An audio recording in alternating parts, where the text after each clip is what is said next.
On May 28th, I turned 71. So, no thanks. I wasn't doing that for applause.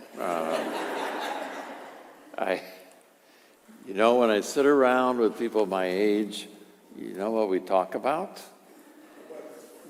Bodies. Yeah, how this isn't working anymore, that's not working, or have you figured out what to do about this, or can you eat that anymore? I can't eat that anymore. Used to be able to eat a lot of it, no, I can't eat it anymore. And are you getting enough sleep, and all the body stuff. And we can talk for hours about it. And I think, I would always make fun of people who did that years ago, and now I'm there. We have this. So when our bodies are young, it's great. You don't even really notice your body. It just works. Walking up here from the condo tonight, young man went running by me, jogging. It's hot. But he went running by, and I think, I remember days when I could do that. No, not anymore. There's a temptation, I think, when this thing's not working right, to want to just get away from the body. Aren't we like spirits? Why are we stuck with bodies? But that is an ancient heresy. And it's been there from the very beginning. Actually, if the gospel went on a little bit tonight, a whole bunch of people, Jesus' disciples, left because they couldn't understand what he was talking about. The heresy is that as Christians, we're all spiritual, but not flesh. That the flesh, the body, is bad. It was an early heresy called Gnosticism, and it was fought by early church fathers because they said, no, that's wrong. Jesus is not saying that our flesh is bad. Do we sin in the flesh? When St. Paul talks about sins of the flesh, yeah, because where else are we going to sin? This is all I got, is this. And so this is how I sin, because this is my flesh. And St. Irenaeus did a great job fighting against this Gnostic heresy. I'd like to read you a little poem that actually was from St. Irenaeus, but Scott Cairn, who's a poet, took pieces of Irenaeus's reflections and wrote this. It's entitled Capable Flesh. The tender flesh itself will be found one day, quite surprisingly, to be capable of receiving, and yes, fully capable of embracing the searing energy of God. Go figure. Fear not, for even at its beginning, the humble clay received God's art, whereby one part became the eye, another the ear, and yet another this impetuous hand. Therefore, the flesh is not to be excluded from the wisdom and the power that now and ever animates all things. His life-giving agency is made perfect, we are told, in weakness, made perfect in flesh.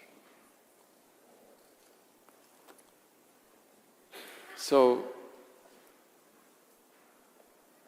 once we conquered Gnosticism, its theories would pop up again and again throughout the history of the church. St. Augustine had a little bit of it in him. He was in another cult called the Manichees, and the Manichees too thought that the flesh was bad, that the flesh was sinful, especially sexual things were bad, bad, bad. And so in St. Augustine, once he became a Christian, some of that writing is still there, the little remnants of the Manichees. And it pops up again in the Reformation. The Catholic Church was just a little bit too fleshy for a lot of the reformers, especially good Germans and Swiss who liked things not so fleshy, more spiritual. But the reality is that Jesus came in our flesh, that's how he came, and that's who we are. And so what has to happen is that this flesh gets redeemed, doesn't escape it, but is redeemed by it. So this weekend, when Santa Lucia is going on outside, we have a celebration of flesh, food and drink and music. And then we're going to parade around with a statue. And people who are more Gnostic than Catholic are like, oh, there they go again. Those Catholics, they're having a big party, and they call that religion. And I say, yes, we do. Yes, that's because beauty and wonder and this world are not bad. The Gnostics, the early church said, were wrong. They're not bad. Which is why I think Catholic cultures have better music and food